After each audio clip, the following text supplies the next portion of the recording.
Donc c'est face à cela qu'il faudrait aujourd'hui Et alors entrer en là, tous les insurrection. éléments constitutifs, soit le peuple meurt, Ouais. on ne voit pas mourir les peuples en fait. C'est difficile là, tuer un peuple. Les États-Unis s'y entendent, ils ont réalisé un génocide déjà sur le sol américain, mais ça a été long, il y a encore des résistants indiens, bien qu'ils Amérindiens. amérindiens, mais ils aient été décimés. Je ne pense pas qu'on puisse user de la France en particulier et de l'Europe en général comme on en a usé avec les Amérindiens. Donc je pense qu'il est inévitable que les peuples, et le peuple français, dont la mission me paraît, et la vocation mondiale me paraît établie et indispensable au monde, et je ne suis pas le seul à le dire, des étrangers nous le disent, c'est inévitable que ce peuple, à un moment ou à un autre, d'ailleurs ça a commencé, réagisse. Quelles en sont les voies, je n'en sais rien. Mais je sais que c'est de l'ordre de l'inévitable. De l'inévitable. Merci beaucoup pour ce premier entretien qui, je crois, pose bien le sujet. Merci beaucoup, Paul-Marie. Eh ben, je me retourne vers Monsieur Baron, qui lui-même, vient de le rappeler, Paul-Marie Couteau est quelqu'un qui n'hésite pas à aller justement, vous en parliez tout à l'heure, manifester devant les médias.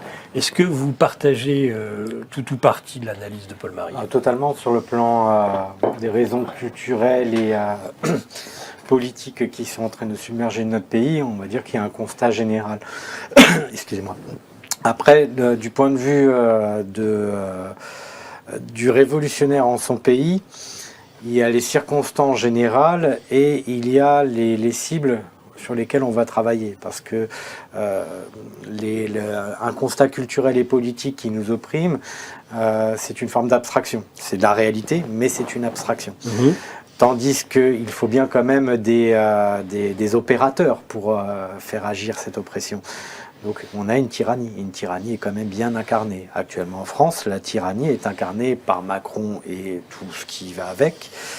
Et plus beaucoup de monde, pardon.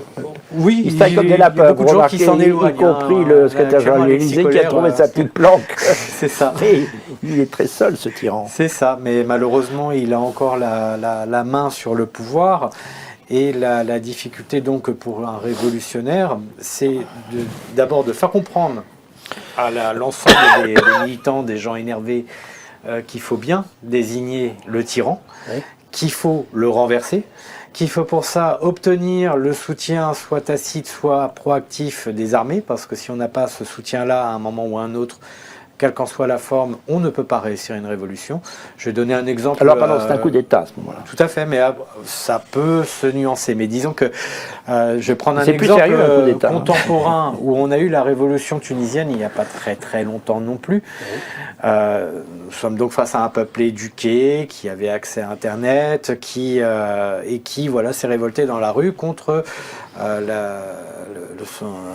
Ben Ali.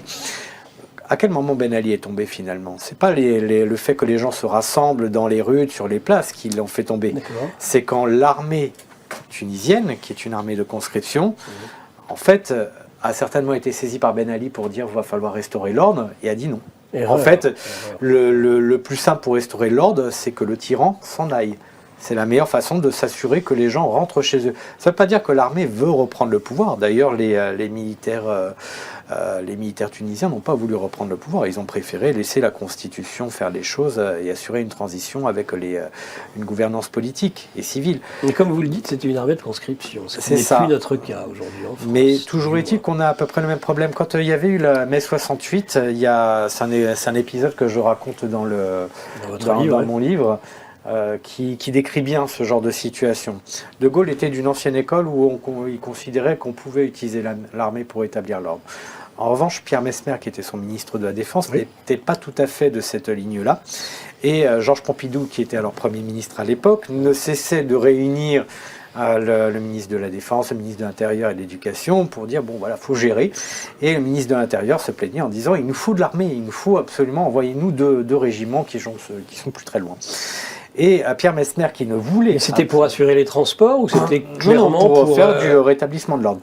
Et Pierre Messner qui considérait que l'armée devait s'occuper uniquement de la défense territoriale à l'extérieur et pas à l'intérieur, en fait faisait exprès de les effrayer en disant pas de souci. Moi, je veux bien vous amener 2 régiments pour gérer tout ça, mais je demande l'ordre de tir. Ce qui fait que Pompidou lui est effrayé en disant non. Parce que là, c'est dangereux, évidemment. Si on commence à donner un ordre de tir face à des civils qui sont désarmés, quand bien même très énervés, on passe dans une toute autre dimension. Et donc, Pompidou se dégonflait. Et ça pose le sujet, en fait. Le simple fait qu'un tyran aux abois va avoir tendance à, in fine, à faire appel aux armées pour tenter de rétablir l'ordre si la police ne peut plus rien y faire, c'est le moment où on se rapproche de ce qu'on appelle le fameux grand soir. Oui. Et c'est là où il vaut mieux avoir fait preuve de sensibilisation auprès des armées, il y a des façons de faire, pour que justement on s'assure que les militaires se dégagent de tout ça et disent non, on ne va pas tirer sur des foules, on préfère que le tyran s'en aille. Alors il y a d'autres paramètres, je vais peut-être laisser la discussion. Les forces de l'ordre ont suffi à arrêter par exemple les Gilets jaunes, il n'y a pas eu besoin de l'armée. Ah, c'est pas vrai. Il y avait une armée. Il y avait une armée étrangère qui était les Black Blocs, qui sont une formation militaire étrangère, paramilitaire. Faisons attention d'ailleurs à ce que nous disions, parce que d'une certaine façon, les choses étaient plus policées au XXe siècle qu'elles ne sont au XXIe. Vous savez, il y a beaucoup d'armées privées au XXIe siècle. Ça risque d'être un élément décisif dans les décennies ou années qui viennent. En l'occurrence, d'ailleurs, en 2018, la force de frappe était d'ordre militaire. On a même vu, d'ailleurs, en plus, alors c'était très ambigu, des chars, ça donnait une drôle d'impression d'ailleurs, des chars sur les Champs-Élysées. Oui, les chars de maintien de l'ordre, des chars, mais non pas de l'armée. Mais oui, mais qui n'étaient pas français. Après, à l'époque des Gilets jaunes, très honnêtement, je pense que la contrainte militaire et policière n'était pas franchement le problème majeur. Je pourrais même dire que la plupart des policiers et des gendarmes avec qui je discutais étaient plutôt de notre côté. Alors pourquoi ça n'a pas basculé ? En fait, je pense que le problème a été d'abord médiatique, puisque dans les médias, clairement, il devait y avoir une consigne ou une logique de travail qui consistait à soutenir le gouvernement en sélectionnant ce qu'ils appelaient les figures médiatiques. Et ces figures médiatiques étaient tout à fait inoffensives. Chacun, je ne vais pas citer des noms pour ne pas leur faire offense, et ces gens ont peut-être un peu évolué aussi dans leur réflexion. Des figures sans tête. Voilà, mais disons qu'ils n'avaient pas d'abord de connaissances politiques suffisamment fines, c'était pas des militants, et ils ne comprenaient pas, en fait, chaque fois que ces gens s'exprimaient dans les médias, les gilets jaunes dans la rue, s'il y avait une chose qui les faisait converger, c'était quand même de dire Macron destitution, c'était un peu le cri de ralliement qu'on entendait dans les cortèges, et c'était ça. La vraie revendication révolutionnaire, c'est quand on dit qu'on veut faire tomber la tyrannie, qu'on ne veut pas composer avec elle, négocier avec elle, quoi que ce soit, mais qu'on dit pour commencer à régler nos problèmes, on veut d'abord faire tomber nos oppresseurs. C'était ça qu'il fallait en fait ramener jusque devant les caméras de télévision. Et les figures médiatiques étaient trop inoffensives pour comprendre cet aspect des choses.